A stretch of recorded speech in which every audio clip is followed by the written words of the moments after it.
Everybody loves a good mystery. But what happens when the mystery never has its satisfying ending? That Scooby-Doo unveiling of the culprit? Our crime story today is kind of similar. While there are just 2 people involved in this murder, the culprit might never be put behind bars because of discrepancies in the law. Oh, and the murderer is not only a huge social media influencer with millions of followers, but she also starred in one of the most famous songs of the last decade. Eager to know more about this modern-day love affair / crime story? I am, so let's get right into it. Christian Toby Obumseli was a handsome Texan who came to Miami to work in cryptocurrency. Obumseli was looking to have some fun, enjoy the Florida weather and low tax rates there, and make some money. But he didn't anticipate that Florida would be his last stop in his life. Obumseli's Facebook page said he was the owner of Wiseman and Peachtree LLC, who studied communication studies at Texas Tech University and went to Plano East Senior High School. His girlfriend was Courtney Tailor of Michigan, a social media influencer who has millions of followers on Instagram and OnlyFans. You might know her from her official handle, Courtney Tailor, on her social media platforms. Courtney Tailor has gained a huge fan following by sharing her fitness regime with followers on various social media networking platforms. She has not only inspired her fans to stay fit, but also taught them to chase their dreams and reach their goals. Courtney, who is also an athlete, has been participating in a vast range of sports, including soccer, volleyball, gymnastics, horseback riding, and diving since her school days. She trained as a high-level pool diver and once wished to become a professional diver. However, in 2009, she discovered her love for acting and gave up diving in order to pursue an acting career. To polish her craft, she started taking acting, dancing, and voice classes. During this time, she realized the need to stay fit to bag more acting opportunities. She began training in the gym during her high school years. Seeing the positive changes her new lifestyle brought to her body, she became obsessed with fitness training and aimed to achieve the perfect figure. She recorded her fitness journey on her Instagram account by regularly posting pictures of her progress. This earned her widespread attention online, and fans started to shower her with praise for her enviable physique. She now inspires over 2 million followers to lead a healthy lifestyle. Inspired by fitness model and athlete Ashley Keltwalzer, Courtney Tailor participated in many national competitions as a competitive bikini athlete. She has appeared in commercials for Pepsi, Circus Logic, Celebration Church, and Discount Dollars. In October 2015, she appeared in the G-Eazy and Bebe Rexha music video Me, Myself, and I. When you scroll through her Instagram feed, you will find pictures of her from her trips worldwide, a few shots with her close group of friends, and some posts that state paid collaborations. She also has an OnlyFans account, also in the name Courtney Tailor. Tailor was well on her way to becoming one of the biggest influencers. However, recently, her life seems to be crumbling down. On April 3rd, Tailor fatally stabbed her boyfriend Christian Obumseli inside their luxury high-rise Edgewater apartment. The stabbing happened at the El Paraiso 650 32nd Street, where the two had lived.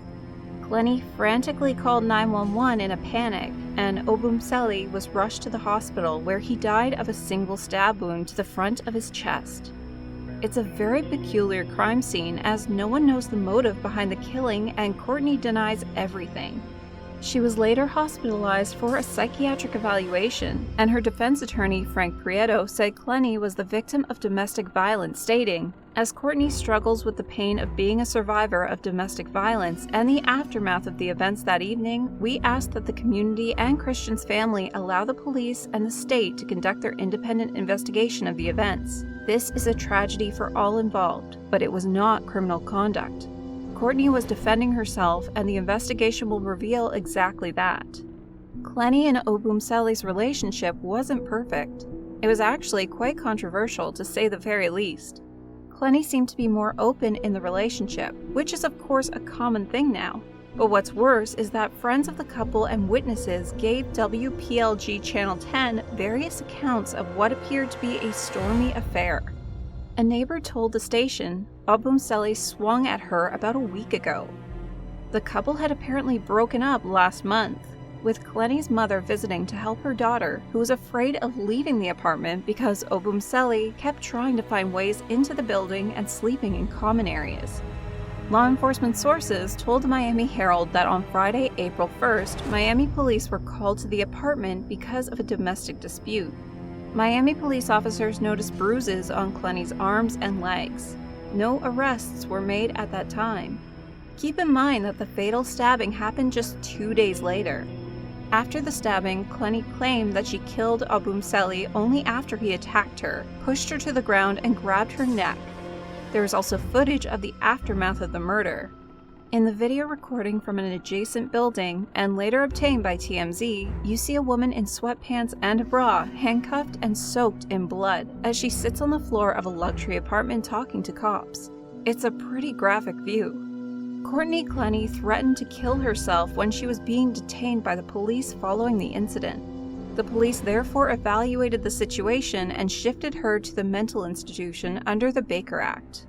Florida's Baker Act allows law enforcement as well as doctors, mental health professionals, and judges to commit a person to a mental health treatment center for up to 72 hours if certain violent or suicidal tendencies are displayed.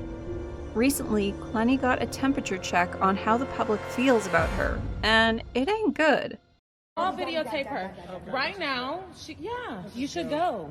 Yeah, you should go. Because you just killed your boyfriend. Yeah, you did. Yeah, and yeah. Okay, cool. Clenny's history not only includes fitness and perfect life, but also some misdemeanors, including an arrest on September 16, 2020, in Austin, Texas for driving under the influence. She is scheduled for a pretrial conference on June 15th. Bond from the charge was set at $8,000, and she was forced to install a locking device on her car to measure her blood alcohol level. Court documents also show that Clenny was sued by a Texas woman and accused of causing personal injury, property damage, and vehicle loss following a car crash in Texas in 2018. But the plaintiff dismissed the suit after the incident was settled out of court.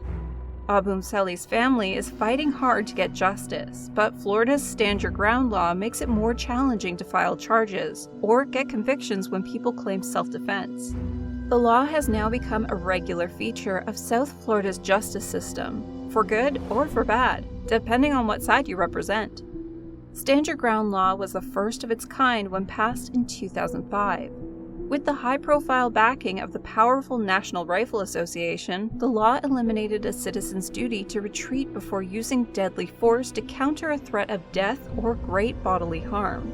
But perhaps most vexing for prosecutors, the law gave judges, before a jury trial, an easier path to grant immunity to someone they deemed to be acting on self-defense. Many Florida police chiefs, sheriffs, and prosecutors opposed the law, saying it would provide a license to kill, and that's exactly what happened.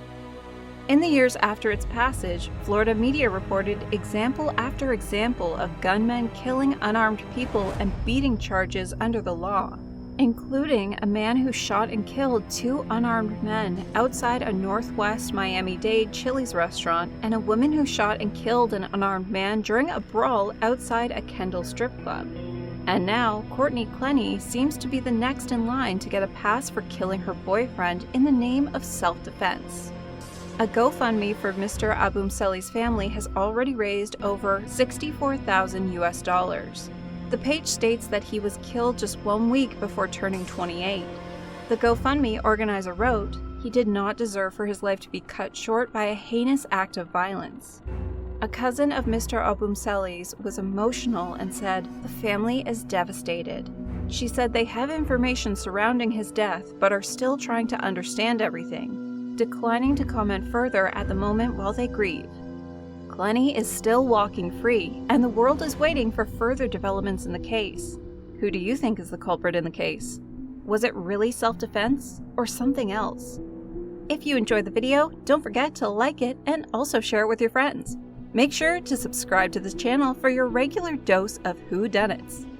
Until then, stay safe, stay warm, and don't get any crazy ideas.